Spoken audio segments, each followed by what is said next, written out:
Good afternoon, everyone. Welcome to my channel, my YouTube channel. Please subscribe. Um, I'm here today to tell you how to do your measurements to get the best fit for all your clothes. So, if you watch my previous videos, I gave you 4 important measurements: how to take your bust, how to find your waist, and how to take your shoulder to waist measurement. So today I'm going to do a full video on how to take proper measurements. So I will run through from the beginning. You can watch my previous video so you can see what I've done. So we'll start from your half length. Your half length is usually your shoulder across your nipple to your high waist. So if you see how some dresses actually cinch in your waist and then brings out your figure. Your half length is very important. Your half length and your underbust measurement. So if you take, for you to do your half length, usually to make it easy for you, you can wear a t-shirt where you have a line at the shoulder so you know exactly where your shoulder is. Your shoulder should be parallel to your neck in this form. So you can see the line of my t-shirt is right here. So I will start the tape at that line. I put the tape across my nipple and down to my high waist.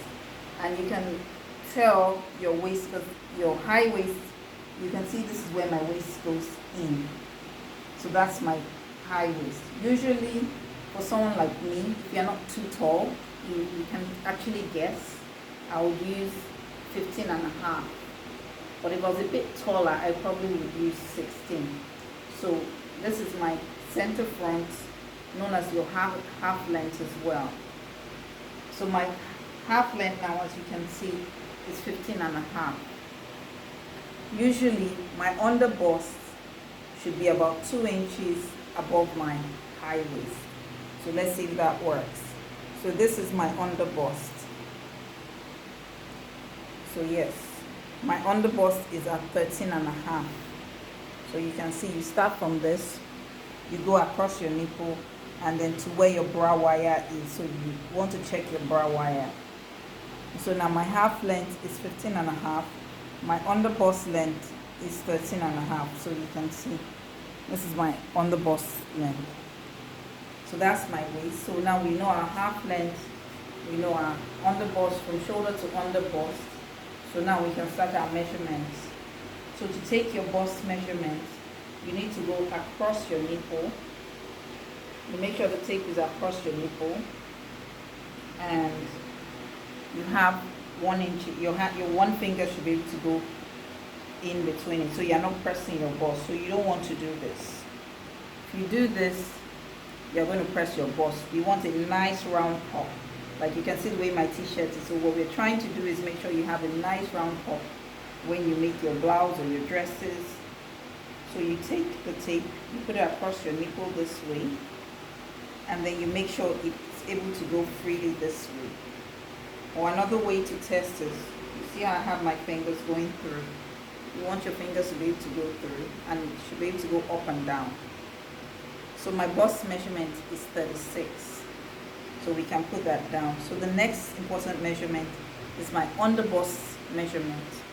So when you want to take your underbust measurement, you need to make sure the tape is very tight, unlike when we take our bust measurement. So you want it tight, so when you wear a blouse, it cups you up this way. So once you sew it, you will always get that round cup, and that's what you're trying to achieve. So you see how tight, sometimes it's good to lift up the bust. You make it tight and you lift it up so you see that you have the right measurement.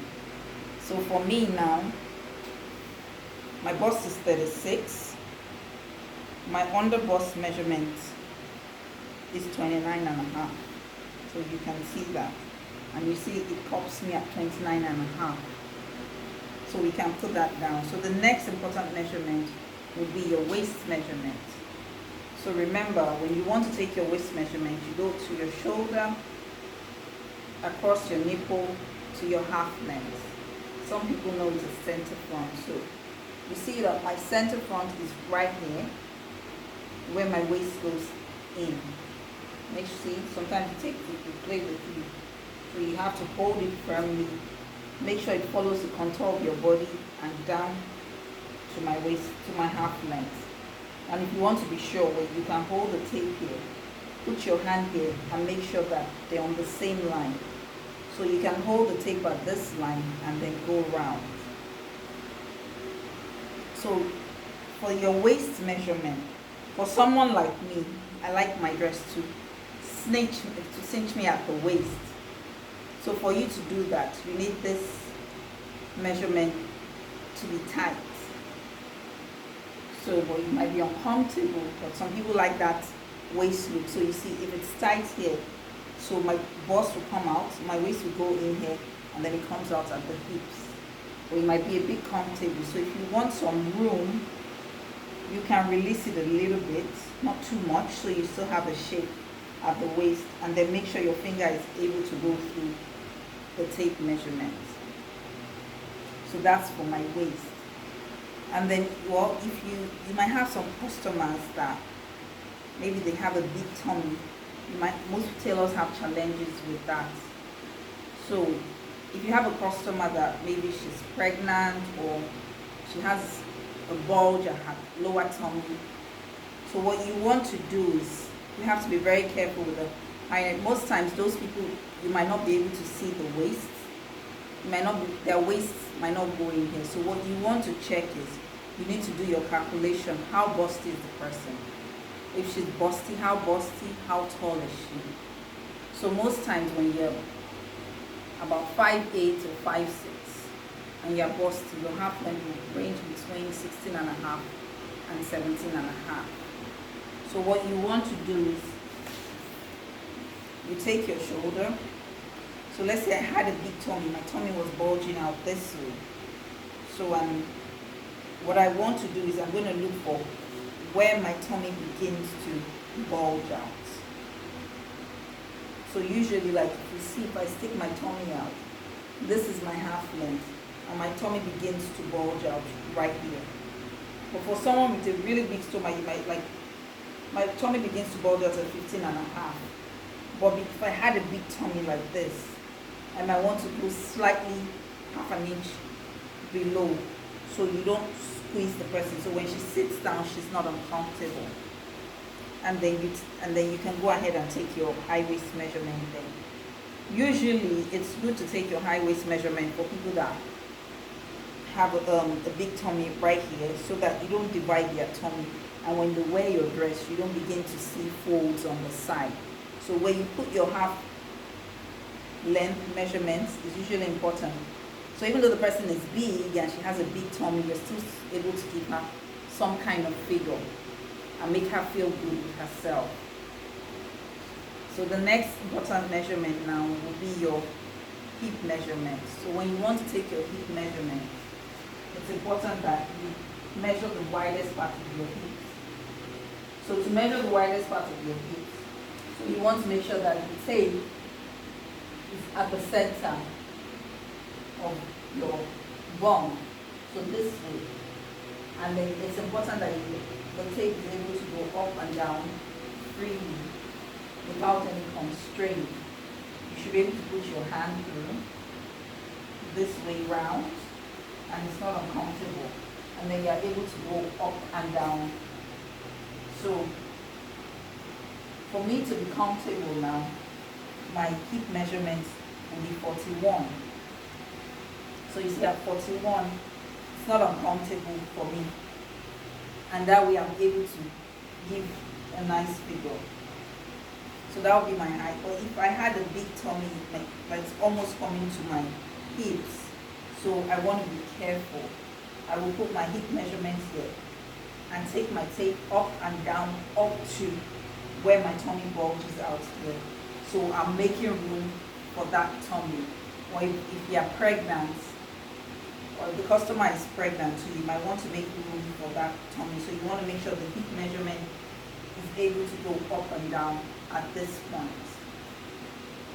And for you to be able to, if you're not sure where your hip measurement, so this is my high waist. Your hip measurement is usually about 8 inches to 9 inches from your high waist. So my hip measurement to be comfortable. You see, this is my high waist, so 9 inches or 8.5 is a safe place. So if you are not sure where to measure, you might want to take from the half length, you can go down 8.5 to 9 inches and then place your hip measurements there. So that will be your hip measurement. And then another important measurement you might want to do for a pattern making will be your nipple measurement. So your nipple measurement is usually from your one nipple to another nipple. So most people, you will have between 7.5 to 8 inches. Or if you're really busty, you would have 9 inches to about 10 inches. And well, you might have a customer that you might not want to touch her nipple or might feel uncomfortable, especially if you're a male tailor. So what you want to do is from your underbust measurement. So this is my underbust measurement, 13.5. So it's usually about 4 inches for my underbust measurement. So this is my underbust, and then my nipple measurement, my nipple is right here at 9.5. So if you are on your pattern paper, if you maybe forgotten to take your customer's bust measurement or you're not sure where to put it, once you have the underbust measurement, you can take away 4 inches. You count 4 inches upwards. So if my underbust is 14, I'll know my bust point will be 10 inches. So that's where I place my bust point. And you see the way my t-shirt is rounded. When I'm making my pattern on my pattern paper, if I want this lift, so you see how you have some clothes where it's lifted up and the bust point actually comes up. What you do is you take from your underbust measurement, you go up 1/2 inch and cup your bust at that. I will explain that to you in my next class when I make a video on how to make a simple princess blouse. So the next measurement we need to take now is our shoulder measurement.